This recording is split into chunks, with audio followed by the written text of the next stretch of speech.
Hello, आप लोग कैसे हैं। आज फिर से न्यू स्टार्ट कर रहे हैं। आज पढ़ेंगे रिस्पायरेशन और ब्रीदिंग के बारे में। जानेंगे किस चीज के बारे में पढ़ेंगे। ये एक रिस्पायरेटरी सिस्टम एक चैप्टर है। उस चैप्टर का 2 टॉपिक मैंने उठाया है। टॉपिक क्या है हमारा, रेस्पिरेशन एंड ब्रीदिंग। देखेंगे क्या होता है रेस्पिरेशन एंड क्या होता है ब्रीदिंग। ये वीडियो देखने के बाद आपको रेस्पिरेशन एंड ब्रीदिंग का कोई भी ऑब्जेक्टिव क्वेश्चन नहीं छूटेगा। चाहे वो मेडिकल कंपटीशन का एग्जाम हो, चाहे वो जनरल कंपटीशन का एग्जाम हो, चाहे आप किसी भी एग्जाम की तैयारी कर रहे हैं, तो वो अगर कंपटीशन की है तो एक भी ऑब्जेक्टिव नहीं छूटेगा। और इतनी आसानी से पढ़ेंगे, इतनी आसान भाषा में पढ़ेंगे कि आप सोचे भी नहीं होंगे। और ये वीडियो देखने के बाद आपको कभी भी रिस्पायरेशन एंड ब्रीदिंग में कोई दिक्कत नहीं होगा, मैं ये उम्मीद करता हूं। लेकिन आप इस वीडियो को पूरा जरूर वॉच करना। तो हम शुरू करते हैं। रेस्पिरेशन क्या होता है। रेस्पिरेशन, सबसे पहले बात करते हैं रेस्पिरेशन की। रेस्पिरेशन, तो रेस्पिरेशन में क्या होता है। तो रेस्पिरेशन होने के लिए क्या होता है, जैसे ही अगर कोई पूछेगा कि रेस्पिरेशन श्वसन क्या, तो लोग क्या बोलेंगे स्टूडेंट बहुत सारे कि हम एयर लेते हैं और CO2 छोड़ते हैं। ये क्या कहलाता है, रेस्पिरेशन, जो कि बिल्कुल गलत है। रेस्पिरेशन हम किसे कहेंगे वो आइए जानते हैं। रेस्पिरेशन में होता क्या है, हम मिक्सचर ऑफ एयर को लेते हैं। क्या लेते हैं, मिक्सचर ऑफ एयर को लेते हैं। मिक्सचर ऑफ एयर को कहां से लेते हैं, तो हम अपने तो नोस्ट्रिल से लेते हैं। कहां से लेते हैं, नोज के नोस्ट्रिल से। ये कहां आता है, हमारे नोस्ट्रिल में। नोस्ट्रिल से कहां जाता है, हमारा नेजल कैविटी में। कहां जाता है, नेजल कैविटी। नेजल कैविटी से कहां जाता है, ये फेरिंग्स। क्योंकि फेरिंग्स क्या होता है, हमारे digestive system and respiratory system दोनों का कॉमन पार्ट है। तो उसके बाद कहां जाएगा, फेरिंग्स। फेरिंग्स से कहां जाएगा, हमारा एपिग्लॉटिस। कहां जाएगा, एपिग्लॉटिस। एपिग्लॉटिस को क्या बोला जाता है, वॉइस बॉक्स भी बोला जाता है। एपिग्लॉटिस से कहां जाएगा, हमारा लैरिंग्स। लैरिंग्स, लैरिंग्स से कहां जाएगा, हमारा ट्रेकिया। अब यहां से जाने का 2 रास्ता। यहां तक हमारा क्या आ रहा है, मिक्सचर ऑफ एयर नोस्ट्रिल में आया, नोस्ट्रिल से नेजल कैविटी, नेजल कैविटी से फेरिंग्स, फेरिंग्स से एपिग्लॉटिस, एपिग्लॉटिस से लैरिंग्स, लैरिंग्स से ट्रेकिया। ट्रेकिया तक जाने के बाद यहाँ पे हमारे पास 2 ऑप्शन आता है। या तो ये लंग्स में डायरेक्ट लेके जा सकते हैं, या इसे अच्छे से पढ़ने के लिए हम इसे ट्रेकिया से कहां वापस लेके जा सकते हैं, वो सुनो। ट्रेकिया से हम वापस लेके जा सकते हैं इसे primary bronchus. Primary bronchi, primary bronchi से कहां जाएगा, सेकेंडरी ब्रोंकाई।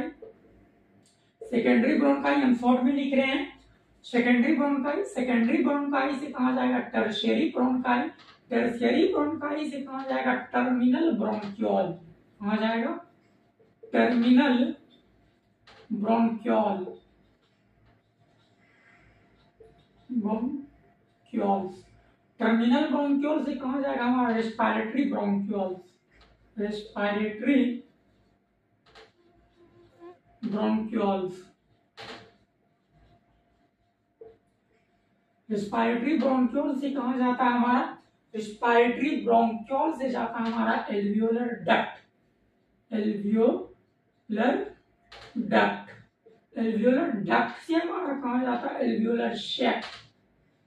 एल्वियोलर शैक, एल्वियोलर शैक से कहां जाता है हमारा, एल्वियोली। तो जनरली अब यहाँ पे हमारा ये मेन पोर्शन है एल्वियोली। यहीं पे क्या होता है, गैस एक्सचेंज होता है। इसी एल्वियोली में क्या होगा, गैस एक्सचेंज होगा।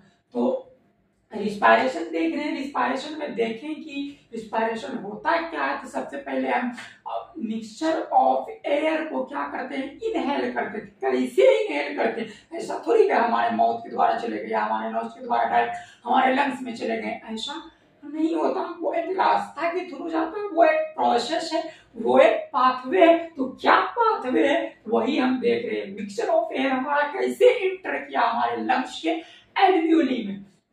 तो मिक्सचर ऑफ एयर कैसे जाता है हमारा, सबसे पहले नॉस्ट्रिल, नॉस्ट्रिल से नेजल कैविटी, नेजल कैविटी से फेरिंक्स, फेरिंक्स से एपिग्लोटिस, एपिग्लोटिस से लैरिंक्स, लैरिंक्स से ट्रेकिया, ट्रेकिया से आ जाएगा प्राइमरी ब्रोंकाई, प्राइमरी ब्रोंकाई से सेकेंडरी ब्रोंकाई, सेकेंडरी से टर्शियरी ब्रोंकाई, टर्शियरी ब्रोंकाई से आता है हमारा टर्मिनल ब्रोंक्यूलस, टर्मिनल ब्रोंक्यूलस से आता है रिस्पायरेटरी ब्रोंक्यूलस, रिस्पायरेटरी ब्रोंक्यूलस से आ जाएगा हमारा एल्वियोलर डक्ट, एल्वियोलर डक्ट से एल्वियोलर शैक, एल्वियोलर शैक से आ जाता है हमारा एल्वियोली।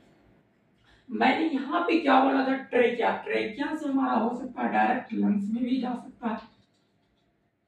ये मैंने समझाने के लिए इतना बोला, नहीं तो यहाँ से डायरेक्ट हम ले सकते हैं ट्रेकिया, ट्रेकिया से क्या लंग्स, लंग्स में क्या प्रेजेंट होता है हमारा एल्वियोली। हर जगह बात आकर के अटकती कहाँ पे है, एल्वियोली में। तो एल्वियोली में अब क्या होता है, एल्वियोली में वो जानते हैं, वो इधर देखते हैं एल्वियोली में क्या होता है। यहाँ पे देखते हैं एल्वियोली में अब क्या होगा। मैं एल्वियोली का डायग्राम ही डायरेक्ट बना देता हूँ। मान लीजिए ये एक एल्वियोली है। पहले एक कहानी के फॉर्म में बता देते हैं कि किस तरह हमारा रेस्पिरेशन होता है। तो रेस्पिरेशन किस तरह होता है, हमारे रेस्पिरेशन क्या होता है, हमारे नॉस्ट्रिल से इंटर करता है, नॉस्ट्रिल से कहाँ जाता है नेजल कैविटी, नेजल कैविटी से फेरिंग्स, फेरिंग्स से एपिग्लोटिस, एपिग्लोटिस से लैरिंग्स, लैरिंग्स से ट्रेकिया, ट्रेकिया से प्राइमरी ब्रोंकाई, प्राइमरी ब्रोंकाई से सेकेंडरी ब्रोंकाई, सेकेंडरी ब्रोंकाई से टर्शियरी ब्रोंकाई, टर्शियरी ब्रोंकाई से टर्मिनल ब्रोंक्यूलस, टर्मिनल ब्रोंक्यूलस से रिस्पायरेटरी ब्रोंक्यूलस, रिस्पायरेटरी ब्रोंक्यूलस से जाता है हमारा एल्वियोलर डक्ट, एल्वियोलर डक्ट से एल्वियोलर शैक, एल्वियोलर शैक से एल्वियोली। अब एल्वियोली के अंदर हमारा प्रेजेंट क्या होता है, ब्लड, ब्लड। एल्वियोली के अंदर क्या प्रेजेंट होता है, ब्लड। ब्लड में क्या होती है, आरबीसी, आरबीसी। आरबीसी क्या करता है, ये जो हमारे एयर आए हैं एल्वियोली में, तो इस एल्वियोली में जो आरबीसी है वो क्या करते हैं, सिर्फ ऑक्सीजन के साथ बाइंड करते हैं। अब बहुत सारे स्टूडेंट को ये ख्याल आएगा कि आरबीसी ही क्यों ऑक्सीजन से बाइंड करता है, डब्ल्यूबीसी प्लेटलेट्स क्यों नहीं। हमारे ब्लड में डब्ल्यूबीसी भी होते हैं, प्लेटलेट्स भी होता है, तो डब्ल्यूबीसी प्लेटलेट्स क्यों नहीं। तो डब्ल्यूबीसी प्लेटलेट्स इसलिए नहीं क्योंकि डब्ल्यूबीसी एंड प्लेटलेट्स में हेमोग्लोबिन नहीं पाया जाता है, जबकि आरबीसी में हेमोग्लोबिन पाया जाता है। इसलिए आरबीसी का मेन फंक्शन होता है transportation of CO2 and O2। RBC का मेन फंक्शन क्या है, O2 एंड CO2 को ट्रांसपोर्टेशन करने का। तो आरबीसी के पास हेमोग्लोबिन जाता है, आरबीसी के पास ऑक्सीजन आता है, ऑक्सीजन वाला। अब आरबीसी क्या करता है, ऑक्सीजन को पकड़ करके क्या करता है, ऑक्सीजनेटेड ब्लड में शामिल कर देता है। अब ये ऑक्सीजन वाला ब्लड हमारे कहाँ जाता है, हमारे सेल, हमारे टिश्यू। अब हमारे इस सेल, इस टिश्यू के पास ग्लूकोज मौजूद होता है, और ग्लूकोज का फॉर्मूला होता है C6H12O6। और जो मैंने एयर लिया, उस एयर से सिर्फ ऑक्सीजन को निकाल लिया, कौन, आरबीसी। निकाल करके उसे कहाँ भेज दिया, हमारे ऑक्सीजनेटेड ब्लड के थ्रू, क्या कहाँ तक भेजा, हमारी सेल, हमारे टिश्यू के पास। हमारे सेल, हमारे टिश्यू के पास क्या मौजूद है, तो ग्लूकोज मौजूद है। अब ये ग्लूकोज क्या करता है, ग्लूकोज और ऑक्सीजन का जब ब्रेकडाउन होता है तो CO2 प्लस में H2O प्लस में ATP बनता है, और यही पूरी प्रोसेस कहलाती है हमारी रिस्पायरेशन।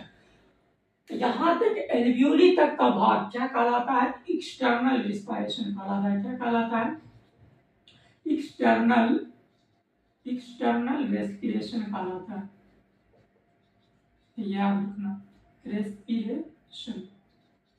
एल्वियोली तक का भाग। अब इस एल्वियोली में क्या होता है, एल्वियोली में हमारा होता है ये O2 आता है। एल्वियोली में क्या करता है, हमारा O2 प्रेजेंट है, और इसी एल्वियोली से हमारा अटैच क्या होता है, कैपिलरी। क्या अटैच होता है हमारा, कैपिलरी। ये क्या, ब्लड कैपिलरी। क्या ये, ब्लड कैपिलरी, कैपिलरी। और ये क्या है, एल्वियोली। अब कोई स्टूडेंट ये बोलेगा कि एल्वियोली के अंदर आप सिर्फ O2 क्यों लिए, क्योंकि आप तो लिए मिक्सचर ऑफ एयर। लेकिन यहाँ पे होता क्या है, एल्वियोली के अंदर जो आरबीसी होती है वो सिर्फ O2 को पकड़ता है, बाकी जो और से भी गैस आई है जैसे हमारा नाइट्रोजन हो गया, CO2 हो गया, उसको क्या कर देता है, वापस बाहर भेज देता है, क्योंकि उसको उस एयर की, उस गैस की जरूरी हमारे शरीर में नहीं। अभी ये भी पता चलेगा कि जिंदा रहने के लिए हमें ऑक्सीजन ही क्यों जरूरी है। बाकी हमारे एनवायरमेंट में 78% नाइट्रोजन है, उससे हम क्यों नहीं जिंदा रह सकते, ऑक्सीजन से ही क्यों, अभी आगे पता चलेगा। तो इस ब्लड कैपिलरी में क्या होता है, ब्लड कैपिलरी में क्या होता है, ये डीऑक्सीजनेटेड ब्लड बना होता है। क्या होता है, इसके अंदर होता है हमारा CO2 की मात्रा ज्यादा, CO2 की मात्रा क्या होता है इसमें ज्यादा होता है, और यहाँ पे क्या होता है O2 की मात्रा ज्यादा होता है। यहाँ पे O2 की मात्रा क्या होता है, कम होता है, यहाँ पे CO2 की मात्रा कम होती है। अब कोई भी चीज क्या होता है, डिफ्यूजन, कोई भी चीज हाइयर कंसंट्रेशन से लोअर कंसंट्रेशन के थ्रू आता है। तो higher concentration and lower concentration, तो यहाँ पे O2 ज्यादा है तो O2 हमारे इस ब्लड कैपिलरी में आ जाते हैं, और CO2 कहाँ हमारे इस एल्वियोली में चला जाता है, और यहाँ से CO2 क्या होता है, वो इसके बाहर निकल जाती है। तो इस ब्लड कैपिलरी में एक मेम्ब्रेन होता है, उस मेम्ब्रेन को बोलते हैं कैपिलरी मेम्ब्रेन। क्या बोलते हैं, कैपिलरी मेम्ब्रेन। और इस एल्वियोली के बाहर भी एक मेम्ब्रेन होती है जिसे बोलते हैं हम alveolar membrane, alveolar membrane. Alveolar membrane और कैपिलरी मेम्ब्रेन मिलके ही बनता है हमारा रेस्पिरेटरी मेम्ब्रेन। क्या बनता है, रेस्पिरेटरी मेम्ब्रेन बनता है।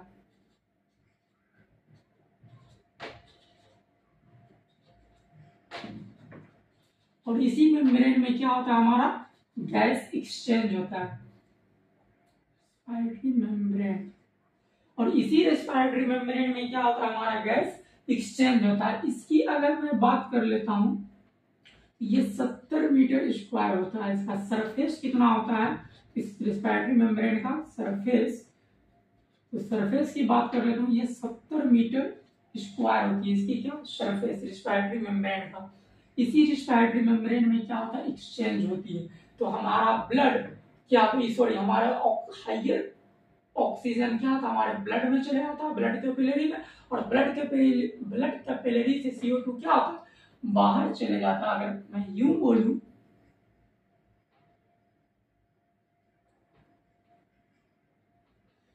यहाँ का O2 सारा हमारा इसमें इंटर कर जाता है ब्लड कैपिलरी में, और यहाँ का CO2 सारा हमारा कहाँ इंटर कर जाता है, एल्वियोली में। ठीक, इस प्रोसेस के थ्रू गैस एक्सचेंज हुआ, तो इस प्रोसेस को बोलते हैं डिफ्यूजन। क्या बोलते हैं, डिफ्यूजन प्रोसेस के थ्रू हुआ। ठीक, अब यहाँ पे आया, अब हम थोड़ा इरेज करते हैं ये वाले पार्ट को, इसको याद रखना। यहां तक का पार्ट हमारा क्या कहलाता है, इस एल्वियोली तक का पार्ट कहलाता है एक्सटर्नल रेस्पिरेशन। अब हम देखते हैं इंटरनल रेस्पिरेशन क्या होता है। तो इंटरनल रेस्पिरेशन में क्या होगा, जो हमारे ब्लड कैपिलरी में अब क्या आ गया, इस ब्लड कैपिलरी में ऑक्सीजन वाला ब्लड आ गया। अब इसी ब्लड कैपिलरी में क्या, हमारा ब्लड भी मौजूद है, इसी में ब्लड मौजूद है। और ब्लड के अंदर क्या होता है, आरबीसी। आरबीसी के अंदर क्या होता है, हमारा हीमोग्लोबिन। ये हीमोग्लोबिन क्या करता है, इस ऑक्सीजन के साथ बाइंड करता है। हीमोग्लोबिन प्लस O2 क्या करता है, बाइंड करता है, जिसे बोलते हैं ऑक्सी हीमोग्लोबिन, ऑक्सी हीमोग्लोबिन। मैं थोड़ा डिटेल्स इसलिए बता रहा हूं कि आपको कोई डाउट ना हो, इसलिए वीडियो थोड़ी लंबी होगी लेकिन पूरे डिटेल्स में होगी। आज के बाद आपको कभी पढ़ने की जरूरी नहीं पड़ेगी। रेस्पिरेशन एंड ब्रीदिंग मैं इतना डिटेल में बताने वाला हूँ।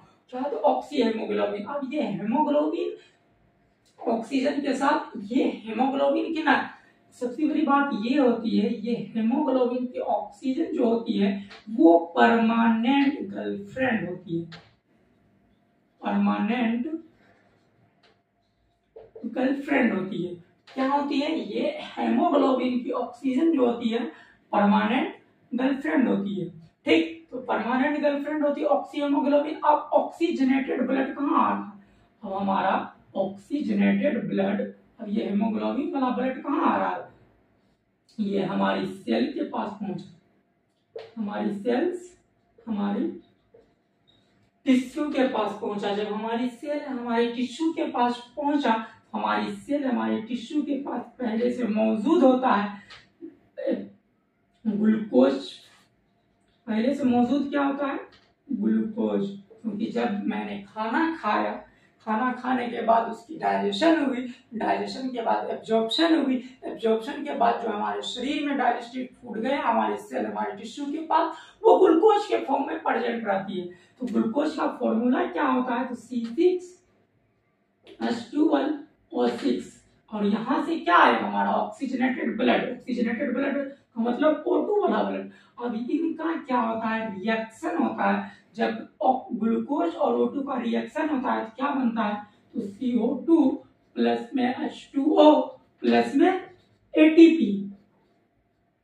अब इसी ATP का हम क्या करते हैं? एनर्जी के रूप में यूज करते हैं, एनर्जी के रूप में यूज करते हैं। और ये CO2 वापस यही हेमोग्लोबिन लेके चले जाता है। अब लेके आया है ऑक्सीजन को, तो लेके इधर से कुछ प्रोडक्ट लेके जाएगा भी, हेमोग्लोबिन इधर से CO2 लेके जाता भी है। अब मैंने ये कहा यहाँ पे, और ये पूरी प्रोसेस क्या कहलाती है?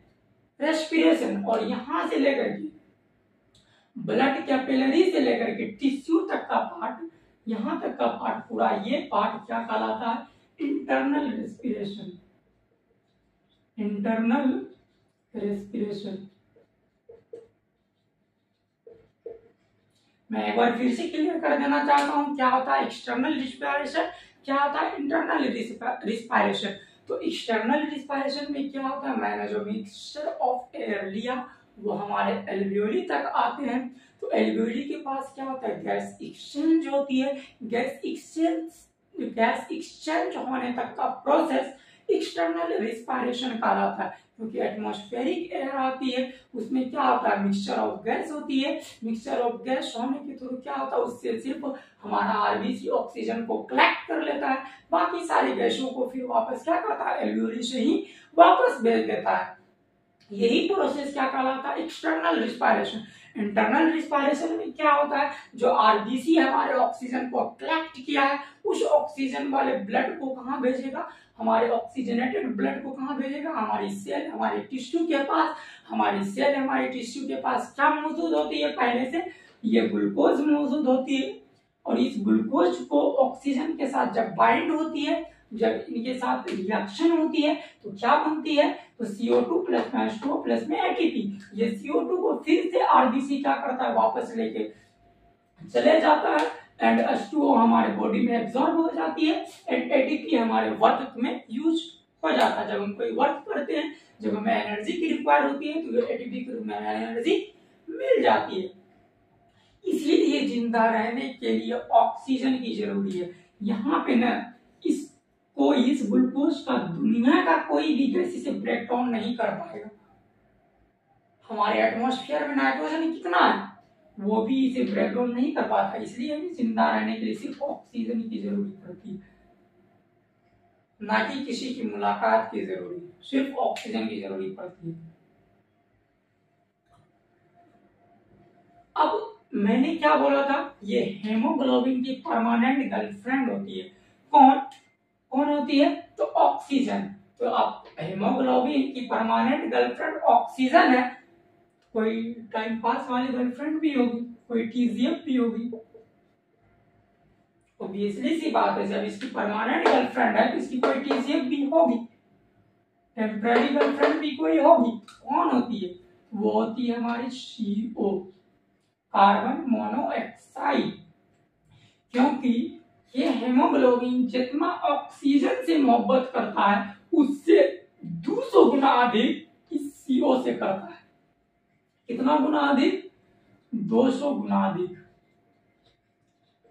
ये याद रखना, 200 गुना अधिक क्या है ये बताएंगे। 200 गुना ज्यादा अधिक किससे मोहब्बत करता है? CO से, कार्बन मोनोऑक्साइड से, क्योंकि ये बहुत ही ज्यादा खूबसूरत होती है। किसके अकॉर्डिंग?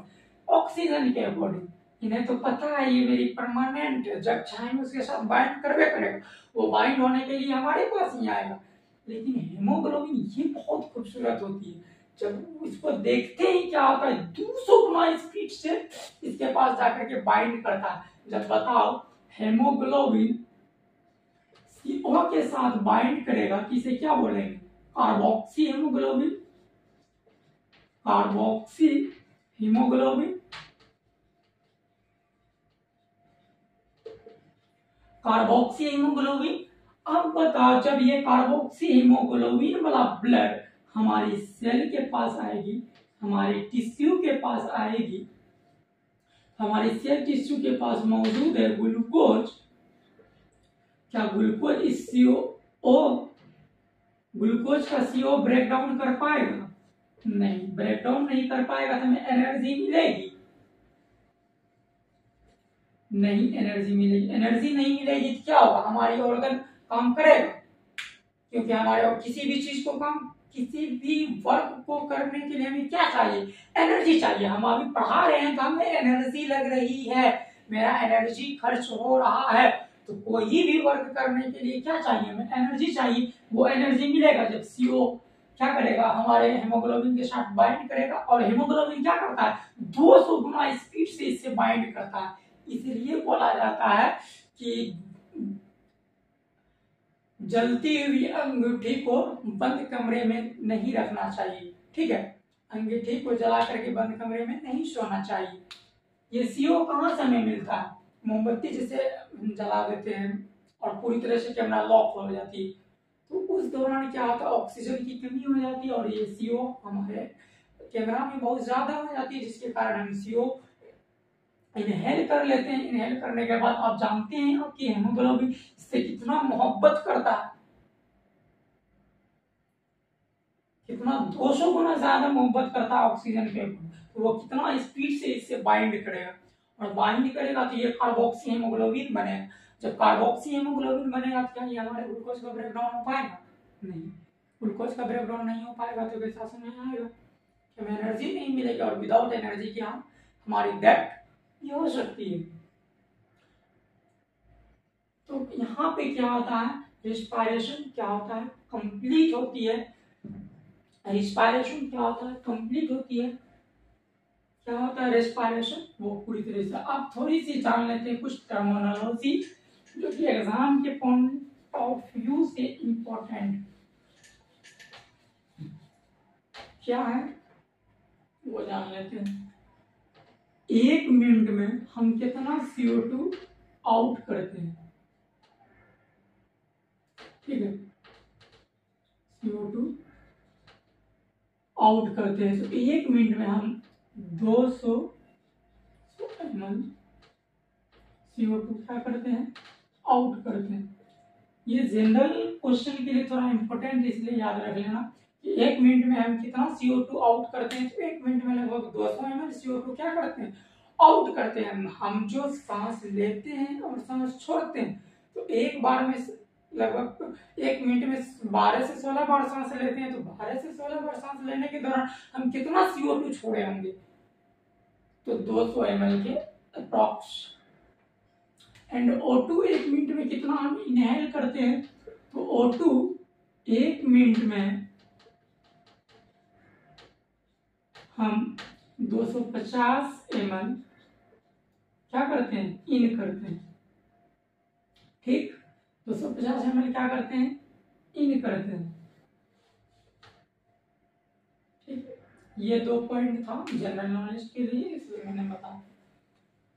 और जानने की कि बहुत सारी जनरल नॉलेज है कि हेमोग्लोबिन ऑक्सीजन के साथ बाइंड करता है। कितने ऑक्सीजन को एक साथ बाइंड करता है? तो 4 ऑक्सीजन को एक साथ बाइंड करता है। उतना नहीं जानना है। एक बार वीडियो देख लेते हैं बन रहा है या नहीं।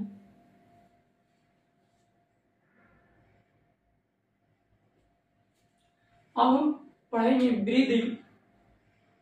हमारा टॉपिक क्या आ जाएगा, ब्रीदिंग।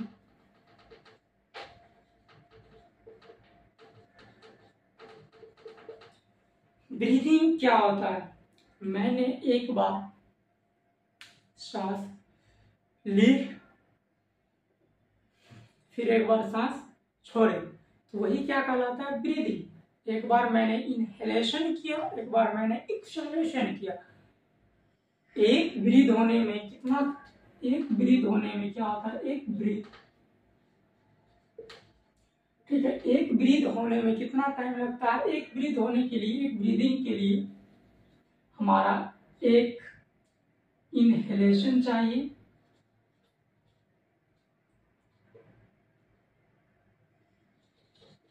एक इनहेलेशन और एक एक्सहेलेशन,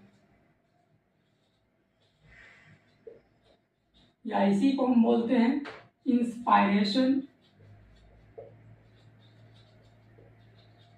इसी को बोलते हैं एक्सपायरेशन। ठीक, इसी को बोलते हैं इंस्पायरेशन, इसी को बोलते हैं एक्सपायरेशन। तो एक एक्सपायरेशन एक इंस्पायरेशन मिल करके क्या बनता है, एक ब्रीदिंग बनता है। ठीक, यहां तक क्लियर हुआ। ब्रीदिंग, ब्रीदिंग में क्या होता है, हम सांस लेना और सांस छोड़ना क्या कहलाता है, हम ऐसे भी बोल सकते हैं O2 को लेना और CO2 को छोड़ना क्या कहलाता है, ब्रीदिंग कहलाता है। या हम ऐसे भी बोल सकते हैं एयर ऑफ मिक्सचर को लेते हैं और CO2 को छोड़ते हैं, क्या कहलाता है, हमारा ब्रीदिंग कहलाता है। तो ब्रीदिंग कितने टाइप का होता है, दो टाइप का होता है, एक होता है इंस्पायरेशन, एक होता है एक्सपायरेशन। तो आप जानेंगे हम एक एक करके। सबसे पहले इंस्पायरेशन के बारे में, क्या होता है इंस्पायरेशन, इंस्पायरेशन होने से क्या होती है, तो वो इंस्पायरेशन के बारे में जानेंगे। मैन हेडिंग लगाइए, बहुत इंपॉर्टेंट होती है इंस्पायरेशन, और किसी को जल्दी ये समझ में आता है नहीं, लेकिन आज के बाद कोई ये नहीं कहेगा कि इंस्पायरेशन एंड एक्सपायरेशन हमें समझ में नहीं आया, क्योंकि मैं इतने अच्छे तरीके से एक्सप्लेन करके समझाने वाला हूँ। तो इंस्पायरेशन में होता, सबसे पहले हम कहानी के फॉर्म में समझेंगे, ठीक, वो हम बोलते हैं, फिर उसके बाद लिख के समझेंगे तो ज्यादा समझ में आएगा। पहले कहानी के फॉर्म में समझ लेते हैं इंस्पायरेशन में होता क्या क्या। तो सबसे पहले ये जानेंगे कि इंस्पायरेशन में क्या क्या चीज होती है। तो इंस्पायरेशन में होने के लिए क्या होता है, हम जो एयर लेते हैं एटमॉस्फेरिक एयर, उसका प्रेशर हाई होती है, किसके अकॉर्डिंग, हमारे लंग्स के प्रेशर के अकॉर्डिंग। जब हमारा एटमॉस्फेरिक प्रेशर हाई रहेगा, एटमॉस्फेरिक प्रेशर हाई रहेगा एंड लंग्स का इंट्रा पल्मोनरी प्रेशर डिक्रीज रहेगी, लो रहेगी, तो हमारा जो एटमॉस्फेरिक एयर है वो हमारे लंग्स में इंटर करेगा और इस तरह से हमारा इंस्पायरेशन कंप्लीट होगा। तो इसी को क्या बोलते हैं, इंस्पायरेशन। लेकिन ये अभी खत्म नहीं हुआ। तो इंस्पायरेशन एक एक्टिव प्रोसेस है, क्योंकि इंस्पायरेशन क्या है, एक एक्टिव प्रोसेस है। इंस्पायरेशन क्या है, एक एक्टिव प्रोसेस है, लेकिन एक्सपायरेशन एक एक्टिव प्रोसेस नहीं है, क्योंकि सांस लेने के लिए हमें एनर्जी लगती है, लेकिन सांस छोड़ने में हमें कोई एनर्जी नहीं लगती है, ठीक है। तो इसीलिए इंस्पायरेशन क्या है, एक एक्टिव प्रोसेस है। अब इंस्पायरेशन में होता क्या है, तो इंस्पायरेशन में अगर मैं बात करें तो जनरली 2 कॉन्ट्रैक्शन होती है, लेकिन अगर हम ओवरऑल की बात करें तो 3 कॉन्ट्रैक्शन होता है, लेकिन जनरली पूछा जाए 2 कॉन्ट्रैक्शन होता है। क्या क्या कॉन्ट्रैक्शन होता है, तो पहला कॉन्ट्रैक्शन होता है हमारे डायफ्राम में कॉन्ट्रैक्शन होता है, दूसरा एक्सटर्नल इंटरकोस्टल मसल में कॉन्ट्रैक्शन होता है, तीसरा मैंने जो बोला वो होता है लेरिंजियल मसल में कॉन्ट्रैक्शन होता है, ठीक। तो अब ये होती है कि डायफ्राम में कॉन्ट्रैक्शन से क्या होता है एंड एक्सटर्नल इंटरकोस्टल मसल में कॉन्ट्रैक्शन होने से क्या होता है वो भी जानेंगे। एंड अब मैं बात करता हूँ कि एक्सपायरेशन। तो एक्सपायरेशन में क्या होता है, जो हमारा डायफ्राम, सबसे पहले इंस्पायरेशन होने के लिए क्या जरूरी है, तो इंस्पायरेशन होने के लिए हमारे लंग्स का प्रेशर क्या होनी चाहिए, लंग्स का प्रेशर बोलूं या रिस्पायरेटरी मेम्ब्रेन का इंट्रा रिस्पायरेटरी मेम्ब्रेन का प्रेशर क्या होनी चाहिए, हाई होनी चाहिए। किसके अकॉर्डिंग, एटमॉस्फेरिक प्रेशर के अकॉर्डिंग। तब हमारा लंग्स का एयर क्या होगा, बाहर निकलेगा और हमारा एक्सहेलेशन कंप्लीट होगा, एक्सपायरेशन कंप्लीट होगा। इसके बाद ये एक्सपायरेशन क्या होता है, एक बेसिक प्रोसेस होता है।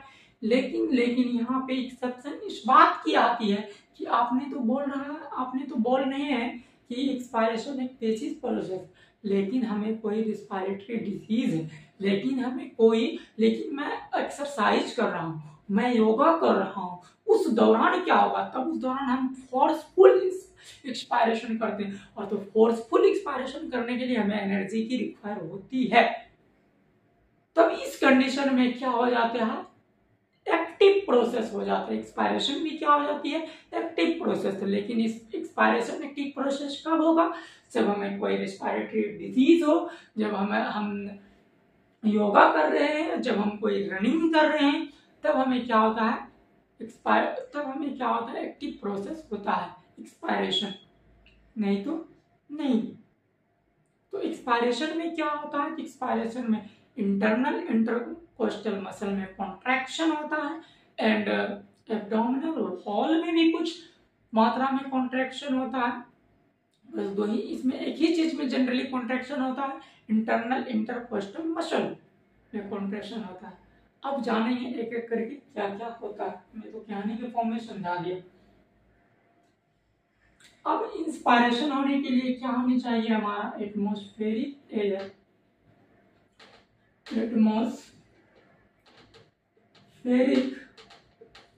हमारा क्या होनी चाहिए, हाई होनी चाहिए। एटमॉस्फेरिक एयर क्या होनी चाहिए, हाई होनी चाहिए। एंड एटमॉस्फेरिक एयर हमारा क्या होनी चाहिए, हाई होनी चाहिए। And intra pulmonary air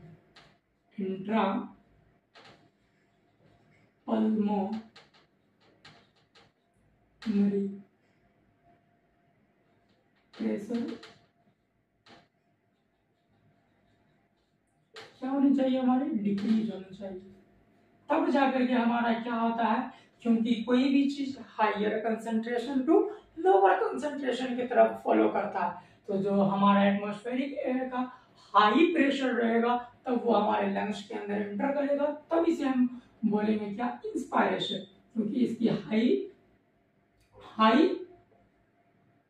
atmospheric air का क्या था, हाई प्रेशर है, एंड इंट्रापल्मोनरी प्रेशर का क्या, डिक्रीज है, कम है, इसलिए क्या होगा, हमारा इंस्पायरेशन यहाँ पे कंप्लीट होगा। तो इंस्पायरेशन कंप्लीट होने के बाद इंस्पायरेशन में होता क्या है, तो जनरली अगर हम नॉर्मल इंस्पायरेशन कर रहे हैं तो उस दौरान, नॉर्मल के दौरान क्या होता है, जो हमारा 70 से 75% होती है, वो हमारा डायफ्राम कॉन्ट्रैक्शन करता है। डायफ्राम कॉन्ट्रैक्शन करता है, ठीक। नॉर्मल ब्रीदिंग,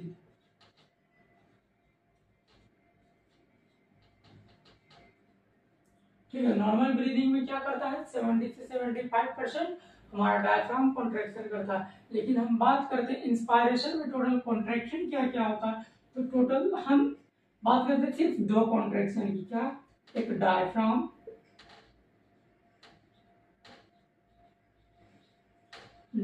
करता है कॉन्ट्रैक्शन, दूसरा क्या करता है, external intercostal muscle, external intercostal muscle. ये जनरली 2 कॉन्ट्रैक्शन करता है। एक और कॉन्ट्रैक्शन होता है, वो होता है लैरिंजियल मसल।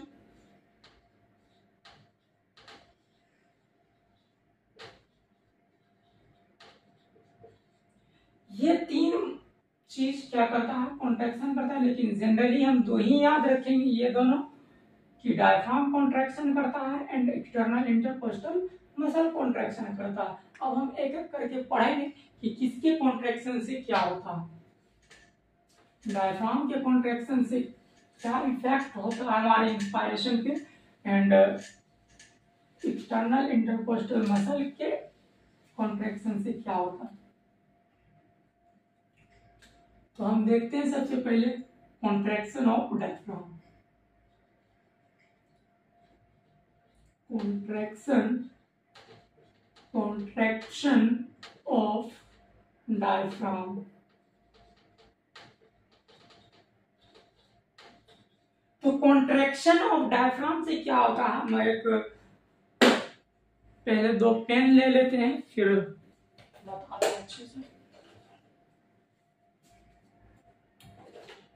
तो कॉन्ट्रैक्शन ऑफ डायफ्राम में क्या होता है, तो कॉन्ट्रैक्शन ऑफ डायफ्राम में क्या होता है, सबसे पहले हम कुछ बात बताते हैं फिर। तो कॉन्ट्रैक्शन ऑफ डायफ्राम में क्या होता है, सबसे पहले कुछ डायफ्राम के बारे में हम बात करते हैं।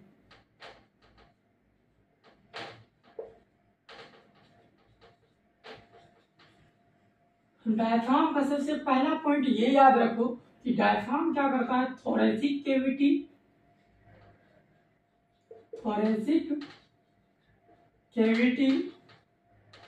And abdominal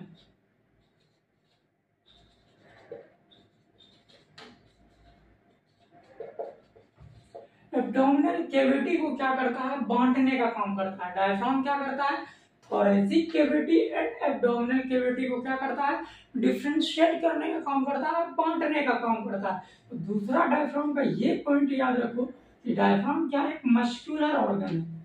muscular organ, diaphragm क्या है, एक मस्कुलर ऑर्गन है। एंड डायफ्राम का तीसरा पॉइंट क्या है, तो डायफ्राम का तीसरा पॉइंट ये याद रखना है कि डायफ्राम डोम शेप्ड का होता है। किस शेप्ड का होता है, डोम शेप्ड का होता है। ठीक है, ये तीनों पॉइंट मोस्ट इंपॉर्टेंट है डायफ्राम के बाद। डायफ्राम क्या करता है, क्योंकि हमारा जो एब्डोमिनल कैविटी होता है वो नीचे होती है एंड थोरेसिक कैविटी हमारा ऊपर होती है। एब्डोमिनल कैविटी में हमारा पाया जाता है लीवर, पेनक्रियास एंड हम बोल सकते हैं स्टमक एब्डोमिनल वाले कैविटी में होती है।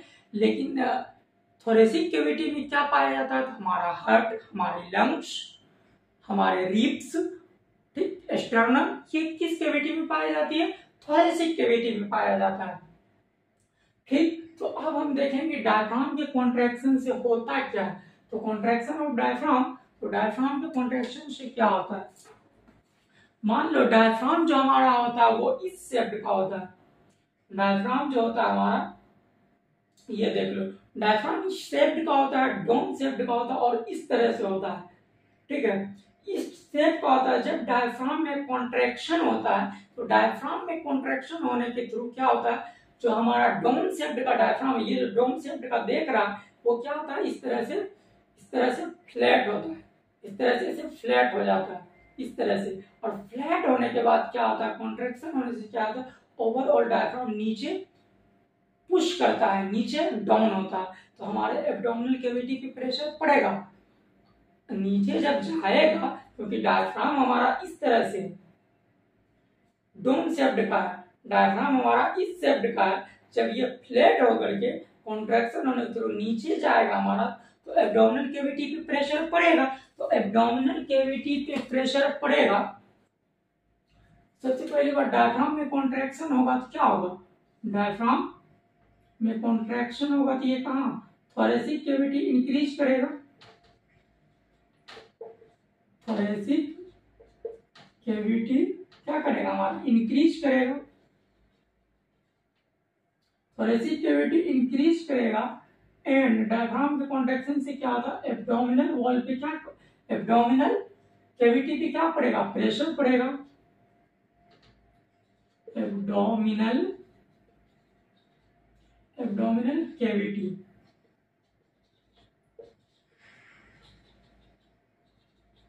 एब्डोमिनल कैविटी पे क्या पड़ेगा, प्रेशर पड़ेगा। तो इस प्रेशर को शांत कौन करवाता है, रिलैक्स कौन करवाता है, इस हलचल को रिलैक्स कौन करवाता है, तो रिलैक्स्ड करवाता है हमारा एब्डोमिनल वॉल। कौन करवाता है? एब्डोमिनल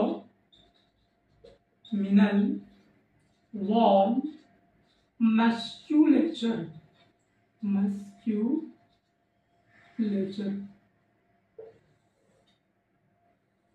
इस पॉइंट को याद रखना कि जब डायफ्राम कॉन्ट्रैक्शन करता है तो डायफ्राम क्या होता है? फ्लैट शेप्ड का होता है। मैं यूं बोलूं, जब डायफ्राम हमारा कॉन्ट्रैक्शन करता है, आप लोग के लिए हम कितना कर रहे हैं, डायफ्राम जब कॉन्ट्रैक्शन करता है तो क्या होता है? जो डोम शेप्ड का होता है वो कैसा हो जाता है? फ्लैट हो जाता है, फ्लैटेंड हो जाता है। एंड ओवरऑल डायफ्राम क्या करता है? नीचे क्या करता है? पुश करता है, डाउन द पुश। नीचे क्या करता है? पुश करता है। जब नीचे पुश करता है, इन दोनों के पुश नीचे होने से क्या होता है कि हमारे एब्डोमिनल वॉल पे क्या पड़ता है? प्रेशर पड़ता है। एब्डोमिनल कैविटी, एब्डोमिनल कैविटी क्या पड़ता है? प्रेशर पड़ता है। इस प्रेशर को शांत कौन करवाता है? Abdominal wall musculature. अब याद रखना कि एब्डोमिनल जो हमारा ये डायफ्राम होता है, ये डायफ्राम क्या होता है? डायफ्राम क्या करता है? Thoracic cavity and abdominal cavity को बांटने का काम करता है। तो हमारा जब डायफ्राम रिलैक्स्ड फेज में रहता है तो इस तरह से रहता है, इस तरह से, ठीक है। तो लेकिन जब ये फ्लैटेंड हो जाती है तो ऐसे हो जाती है। फ्लैटेंड होने से क्या होता है? नीचे चली जाती है डायफ्राम। नीचे जाने से हमारा थोड़े डायफ्राम के कॉन्ट्रैक्शन से क्या होता है? पहला क्वेश्चन ये बनेगा कि डायफ्राम के कॉन्ट्रैक्शन से क्या होता है? तो हमारा थोरेसिक कैविटी इंक्रीज होता है, थोरेसिक कैविटी इंक्रीज होता है।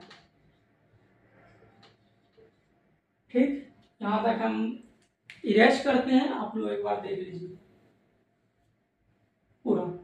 अब हम इसे इरेज कर रहे हैं। अभी डायफ्राम का कॉन्ट्रैक्शन खत्म हुआ नहीं है, अभी और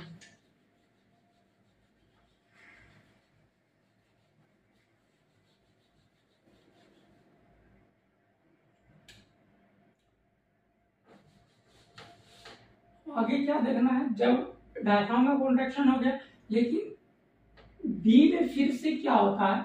डायफ्राम के कॉन्ट्रैक्शन से, तो डायफ्राम के कॉन्ट्रैक्शन से क्या होता है? जो हमारा लोअर रिब्स होती है, लोअर रिब्स थोड़ा ऊपर उठ जाती है, थोड़ा ऊपर उठ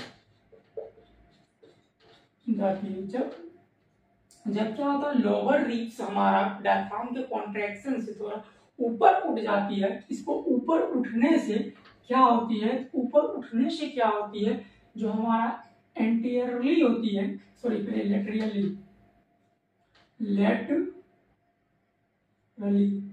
laterally and anteriorly, laterally and anteriorly thoracic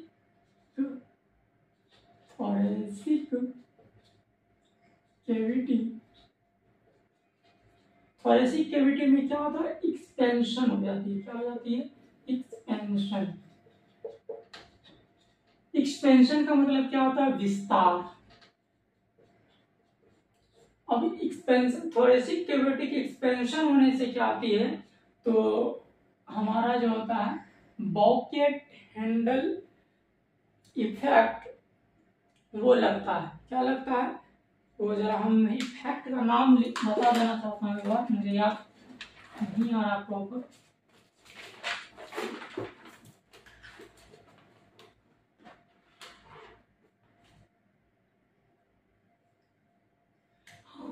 तो इसका नाम है बॉकेट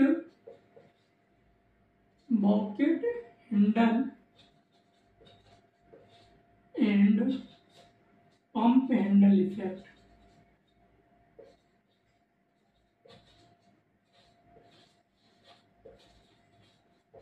जिससे ये इफेक्ट लगता है, bouquet handle and pump handle effect. तो यहाँ पे क्या होता है? कॉन्ट्रैक्शन ऑफ डायफ्राम कंप्लीट होता है। डायफ्राम के कॉन्ट्रैक्शन से दो इफेक्ट देखने को मिलता है। पहला कि जो फ्लैटेंड डायफ्राम होता है, जो कि डोम शेप्ड का डायफ्राम होता है, वो क्या करता है, फ्लैट होता है, फ्लैट होने से नीचे जाती है, नीचे जाने से क्या होता है, एब्डोमिनल वॉल पे प्रेशर पड़ती है, एब्डोमिनल वॉल पे प्रेशर पड़ती है, फिर उसे रिलैक्स कौन करवाती है, सॉरी एब्डोमिनल कैविटी पे प्रेशर पड़ती है तो उसे रिलैक्स कौन कराता है, एब्डोमिनल वॉल मस्कुलेचर। एंड दूसरा क्या होता है, दूसरा ये होती है जब डायफ्राम कॉन्ट्रैक्शन करता है तो हमारे लिप्स, हमारे लोअर रिब्स, नीचे वाली रिब्स थोड़ा ऊपर उठ जाती है, ऊपर उठने से क्या होता है, एंटीरियरली एंड लेटरली जो थोरेसिक कैविटी होता है उसमें एक्सपेंशन हो जाती है, उसमें विस्तार हो जाती है, जिससे हमें क्या होता है, बॉकेट हैंडल एंड पंपेंडल इफेक्ट देखने को मिलता है। एंड आगे क्या होता है, आगे अब डायफ्राम का कॉन्ट्रैक्शन हमारा समाप्त हो गया।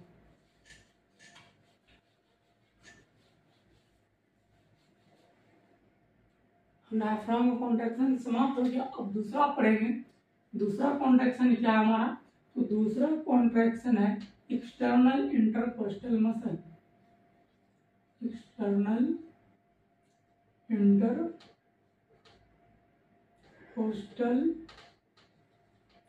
मसल।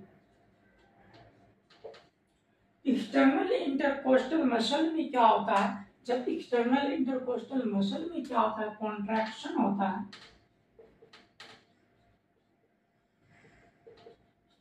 तो इसमें कॉन्ट्रैक्शन होने से क्या होती है, जो हमारी रिब्स होती है वो नीचे आती है, रिब्स भी क्या होती है हमारी नीचे आती है, जब हमारी रिब्स नीचे,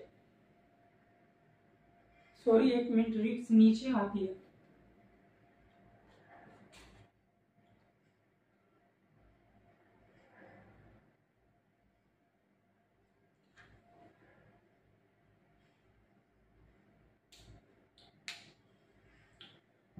सॉरी क्या होता है, जब हमारा एक्सटर्नल इंटरकोस्टल मसल में कॉन्ट्रैक्शन होती है तो हमारा क्या होता है, एक्सटर्नल इंटरकोस्टल मसल में जब कॉन्ट्रैक्शन होती है तो हमारी जो लोअर रिब्स, सॉरी रिब्स जो होती है वो हमारा थोड़ा ऊपर उठ जाती है, जब रिब्स हमारी क्या होता है ऊपर उठता है तो क्या होती है, तो रिब्स के ऊपर उठने से ओवरऑल क्या होता है, रिब्स के ऊपर ये एक्सटर्नल इंटरकोस्टल मसल में कॉन्ट्रैक्शन होने से क्या होती है, हमारी रिब्स ऊपर उठ जाती है, तो ऊपर उठने से क्या होती है, तो इसके इसमें कॉन्ट्रैक्शन होने से क्या होता है, जो लेटरली होती है, laterally and laterally and antero posterior posterior thoracic cavity increase करता है,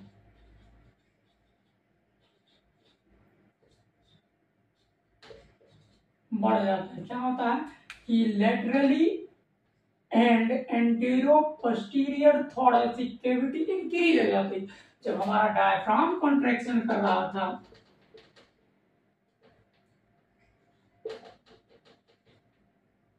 डायफ्राम कॉन्ट्रैक्शन कर रहा था, क्या हो रहा था, हमारा थोरेसिक कैविटी यहाँ भी क्या कर रहा था, इंक्रीज कर रहा था, लेकिन यहाँ पे थोरेसिक कैविटी किसके कॉन्ट्रैक्शन से, जब एक्सटर्नल इंटरकोस्टल मसल कॉन्ट्रैक्शन कर रहा है तो थोरेसिक कैविटी इंक्रीज कर रहा है, लेकिन कैसे इंक्रीज कर रहा है, तो laterally and antero posterior, laterally and antero posterior thoracic cavity क्या करता है, इंक्रीज कर रहा है, तो दोनों में डिफरेंस है तो पता चल गया, लेकिन दोनों का काम क्या है, दोनों मिलके क्या कर रहा है, थोरेसिक कैविटी को इंक्रीज करा रहा है, दोनों मिलके क्या करा रहा है, थोरेसिक कैविटी को इंक्रीज करा रहा है। अब इन दोनों के कॉन्ट्रैक्शन से क्या क्या इफेक्ट हुआ है हमारे लंग्स, हमारे पूरे इंटरनल इन्वायरमेंट में, वो एक साथ देखेंगे क्या क्या बदलाव हुआ है। सबसे पहले क्या होता है, जब डायफ्राम कॉन्ट्रैक्शन करता है एंड हमारा एक्सटर्नल इंटरकोस्टल मसल, मैं एक बार दोनों को लिख लेता हूँ, दोनों diaphragm plus external intercostal muscle,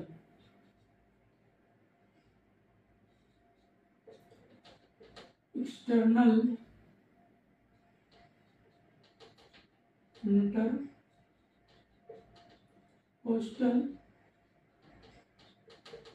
muscle, इन दोनों में जब कॉन्ट्रैक्शन होती है,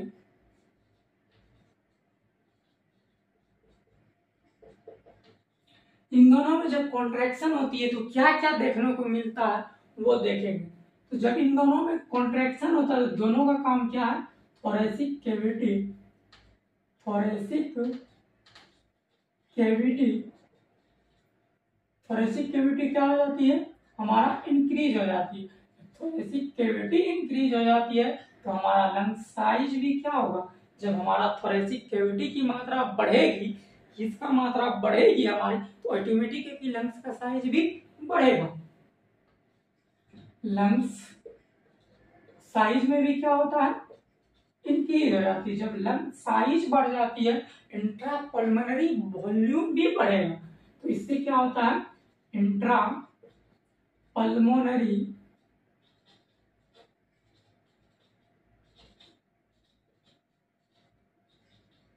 वॉल्यूम भी बढ़ेगा, इंट्रापल्मोनरी वॉल्यूम भी बढ़ेगा। जब इंट्रापल्मोनरी वॉल्यूम बढ़ेगा तो ऑब्वियसली सी बात है, वॉल्यूम बढ़ेगा तो प्रेशर घटेगी, तो प्रेशर घटेगी।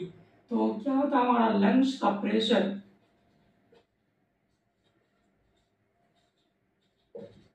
लंग्स का प्रेशर क्या होता है, डिक्रीज हो जाती है। जब लंग्स की प्रेशर डिक्रीज हो जाती है तो हमारा एटमॉस्फेरिक प्रेशर क्या होता है, हाई होती है। एटमॉस्फेरिक प्रेशर हाई होने के कारण एंड लंग्स का प्रेशर डिक्रीज होने के कारण क्या होता है, तो एटमॉस्फेरिक एयर हमारे लंग्स में इंटर कर जाता है और एटमॉस्फेरिक एयर को हमारे लंग्स तक आना ही क्या कहलाता है, इंस्पायरेशन कहलाता है। क्या कहलाता है, इंस्पायरेशन कहलाता है। और यहाँ पे क्या होता है, इंस्पायरेशन हो गया। अब मैंने एक तीसरा देखा था कि इंस्पायरेशन होने से क्या होती है, तो हाँ, तो इंस्पायरेशन होने से मैंने बोला था लेरेंजियल मसल में क्या होता है, कॉन्ट्रैक्शन होता है। लेरेंजियल,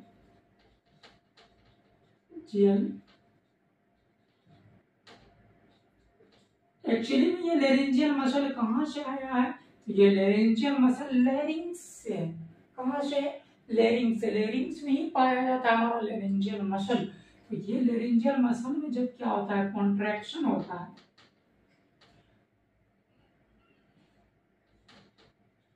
जब इसमें क्या होता है, कॉन्ट्रैक्शन होता है, तो कॉन्ट्रैक्शन होने से क्या होता है, जो हमारे क्या होता है, वोकल कॉर्ड्स, वोकल कॉर्ड्स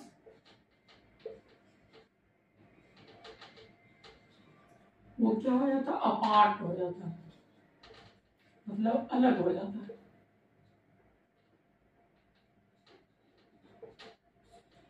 क्या हो जाता है, वोकल कॉर्ड्स क्या हो जाती है, अलग हो जाती है।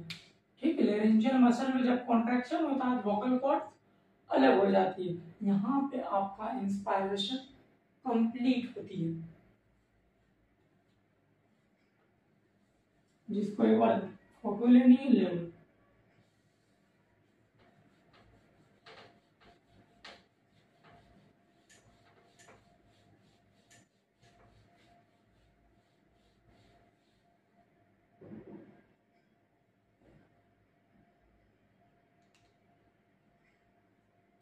अब पढ़ेंगे एक्सपायरेशन।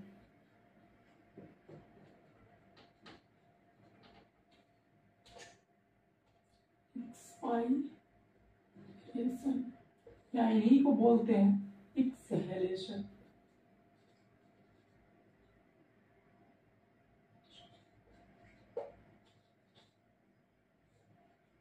क्या होता है एक्सपायरेशन, क्या होता है एक्सहेलेशन, मैंने बता दिया है।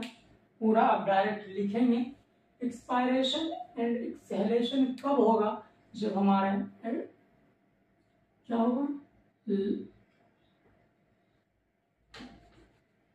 एटमॉस्फेरिक एयर, एटमॉस्फेरिक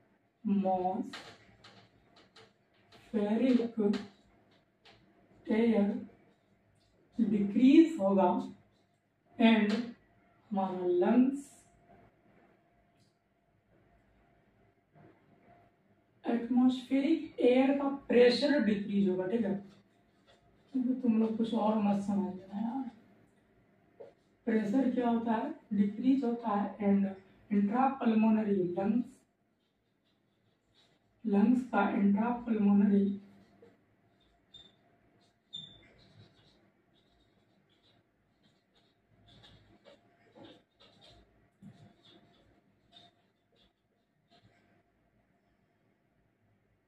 प्रेशर क्या रहता है, हाँ, जब हमारा लंग्स का इंट्रापल्मोनरी प्रेशर हाई रहेगा एंड एटमॉस्फेरिक एयर का प्रेशर लो रहेगा, तो हमारे higher concentration to lower concentration के थ्रू क्या होगा, हमारे लंग्स का CO2 जो हमारे एल्वेओली में प्रेजेंट है वो बाहर निकल जाएंगे एंड एटमॉस्फेरिक क्या होंगे, एटमॉस्फेरिक एयर को आने नहीं देंगे। हालांकि लंग्स में जो हमारा क्या प्रेजेंट रहेगा CO2, उसे क्या करेंगे, बाहर कर देंगे, और CO2 को बाहर करना ही क्या कहलाता है, एक्सपायरेशन। मैं यही जानना था, एक्सपायरेशन। अब एक्सपायरेशन क्या होता है, एक्सपायरेशन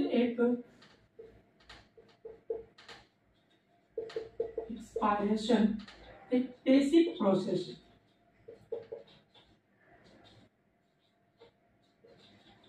मैंने वहां सॉरी बताना भूल गया, इंस्पायरेशन एक एक्टिव प्रोसेस होता है, तो आप लोग लिख लेना पॉइंट बना के।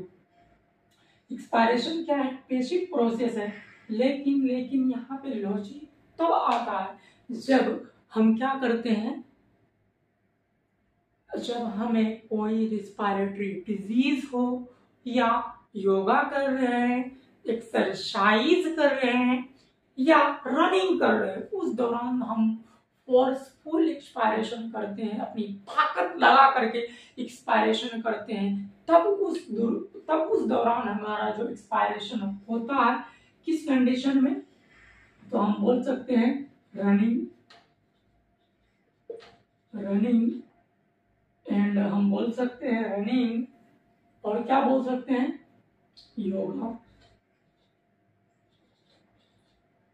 योगा प्लस में एक्सरसाइज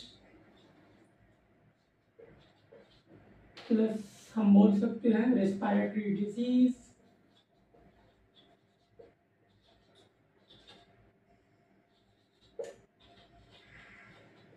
रेस्पिरेटरी डिजीज। इन सब कंडीशन में हम क्या करते हैं, फोर्सफुल एक्सपायरेशन करते हैं। क्या करते हैं, फोर्सफुल एक्सपायरेशन करते हैं।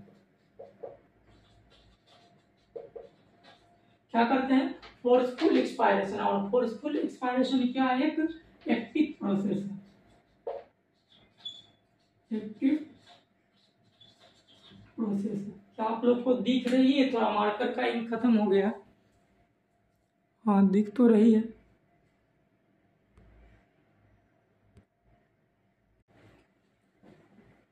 तो आगे देख लेते हैं।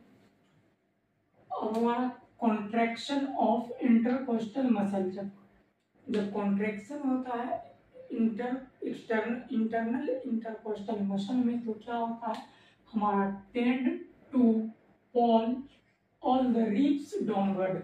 क्या होता है, हमारा रिब्स जो होता है नीचे आ जाता है। वहां पे क्या हो रहा था, जब हमारा डायफ्राम कॉन्ट्रैक्शन कर रहा था एक्सटर्नल, जब वहां हमारा क्या इंस्पायरेशन में एक्सटर्नल इंटरकोस्टल मसल कॉन्ट्रैक्शन कर रहा था, तो क्या हो रहा था, हमारा रिब्स ऊपर उठ रहा था। लेकिन यहाँ पे क्या हो रहा है, रिब्स हमारा नीचे जा रहा है। कहाँ जा रहा है, नीचे जा रहा है। Tend to pull all the ribs downward, नीचे। अब नीचे जाने से क्या होता है, तो decrease anteroposterior diameter of the thoracic cavity, transverse thoracic cavity. लेकिन वहां पे इंस्पायरेशन में क्या हो रहा था, जब हमारा एक्सटर्नल इंटरकोस्टल मसल कॉन्ट्रैक्ट कर रहा था, तो क्या हो रहा था, हमारा रिब्स होता था, लोअर रिब्स वो ऊपर उठ रहा था। लोअर रिब्स को ऊपर उठने से क्या हो रहा था, हमारा laterally and antero posterior thoracic extension हो रहा था, जिससे bucket handle pump handle effect लग रहा था। यहाँ पे क्या हो रहा है, डिक्रीज हो रहा है। किस चीज का डिक्रीज हो रहा है, तो थोरेसिक कैविटी का क्या हो रहा है, डिक्रीज हो रहा है, जबकि वहां पे इंक्रीज होता था। अब क्या होता है, कॉन्ट्रैक्शन ऑफ एब्डोमिनल मसल, जैसे कि मैंने अंतिम में बताया था कॉन्ट्रैक्शन ऑफ लेरेंजियल मसल, इसी तरह यहाँ पे कॉन्ट्रैक्शन ऑफ एब्डोमिनल मसल में भी लगता है। उसके बाद देखते हैं कि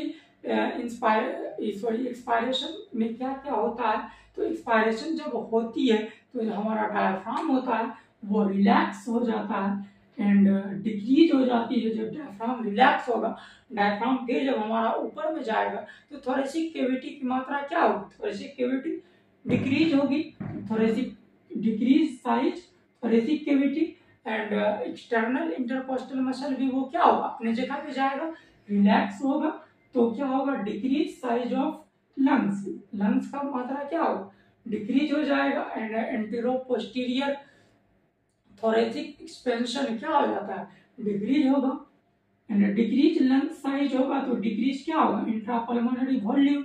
जब इंट्रापल्मोनरी वॉल्यूम डिक्रीज होगा तो हमारे लंग्स की जो प्रेशर है, गैस की प्रेशर वो क्या होगी, इंक्रीज होगी। इंक्रीज होगी हमारा CO2 क्या होगा, बाहर जाएगा। तो हमारा इसी तरह से क्या होगा, एक्सपायरेशन कंप्लीट। यहाँ पे एक्सपायरेशन भी कंप्लीट हो जाता है। बस अब 2 पॉइंट बची है जो कि वो समझाना, उसके बाद खत्म। हालांकि यहाँ पे मेरा चैप्टर ये एक्सपायरेशन, ब्रीदिंग एंड रिस्पायरेशन खत्म हो गई है, लेकिन मैं 2 पॉइंट बताना चाह रहा हूँ जो कि इम्पोर्टेंट है, नॉलेज के पॉइंट ऑफ व्यू से तो बहुत इम्पोर्टेंट है। एक ये कि हमारा कभी ओपन ग्लॉटिस, एक इधर लिखते हैं क्लॉज,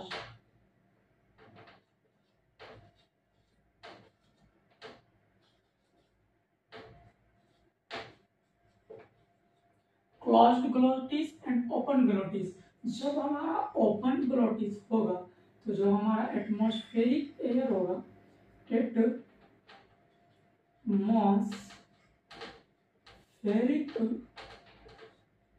एयर होगा, इसमें एटमॉस्फेरिक एयर में क्या होगा, कोई मूवमेंट नहीं होगा, तो नो मूवमेंट। जब इसमें कोई मूवमेंट ही नहीं होगी, जब हमारे एटमॉस्फेरिक एयर में कोई मूवमेंट ही नहीं, कोई प्रेशर ही नहीं होगी, क्यों नहीं होगी, क्योंकि हमारा ओपन ग्लोटिस, ग्लोटिस क्या ओपन है, तो रिस्पायरेटरी ट्रैक्ट में, रिस्पायरेटरी ट्रैक्ट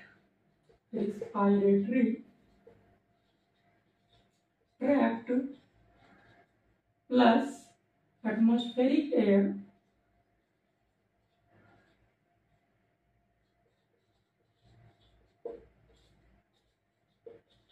क्या हो जाता है, इक्वल हो जाता है। क्या हो जाता है, दोनों इक्वल रहता है। जब इक्वल रहेगा तो हमारे एयर में कोई प्रेशर नहीं है, वो आराम से जाएगा। तो कोई प्रेशर नहीं हुई, कोई प्रेशर नहीं हुई तो हमारा intra pulmonary pressure and atmospheric क्या होता है, हमारा intra pulmonary pressure, intra pulmonary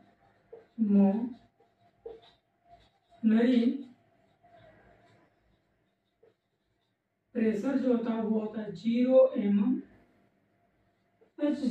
क्योंकि हमारे एयर में कोई प्रेशर ही नहीं है, क्योंकि ग्लोटिस हमारा ओपन है, ओपन है तो एयर हमारा आसानी से इंटर कर जाएगा। इंटर करेगा तो हमारे रिस्पायरेटरी ट्रैक्ट में भी कोई प्रेशर नहीं होगी, तो यहाँ भी क्या होगा, 0 mmHg होगा। लेकिन एटमॉस्फेरिक एयर का कितना प्रेशर रहता है, 760 mmHg। एटमॉस्फेरिक एयर का प्रेशर कितना रहेगा, एटमॉस्फेरिक एयर प्रेशर ये कितना रहता है, 760 mmHg। अब बात करते हैं क्लोज्ड ग्लोटिस। जब हमारा ग्लोटिस क्लोज रहेगा, जब हमारा ग्लोटिस यहाँ पे क्लोज रहेगा, तो क्लोज होने के दौरान क्या होगा, जब हम एक्सपायरेशन करेंगे तो क्या वो एक्सपायरेशन हो पाएगा, नहीं होगा। उस दौरान हम क्या करेंगे, फोर्सफुल एक्सपायरेशन करेंगे। क्या करेंगे, फोर्सफुल एक्सपायरेशन। जब हम फोर्सफुल एक्सपायरेशन करेंगे, जब हम फोर्सफुल एक्सपायरेशन करेंगे तो उस दौरान हमारा जो इंट्रा पल्मोनरी प्रेशर रहेगा वो कितना रहेगा, इंट्रा पल्मोनरी प्रेशर वो कितना होता है 100 mmHg। कितना हो जाता है 100 mmHg। जब हमारा ग्लोटिस क्लोज रहता है तो हम फोर्सफुल एक्सपायरेशन करेंगे, तो इंट्रा पल्मोनरी प्रेशर होता है वो 100 mmHg आती है, जबकि यहाँ पे इंट्रा पल्मोनरी प्रेशर 0 mmHg। क्योंकि क्या होता है हमारा ग्लोटिस ओपन है तो क्या एयर हमारा इंटर आसानी से हो जाएगा। तो आप लोग को कैसा लगा वीडियो कमेंट में जरूर बताइएगा। तो यहाँ पे करते हैं एंड, तब तक के लिए थैंक यू।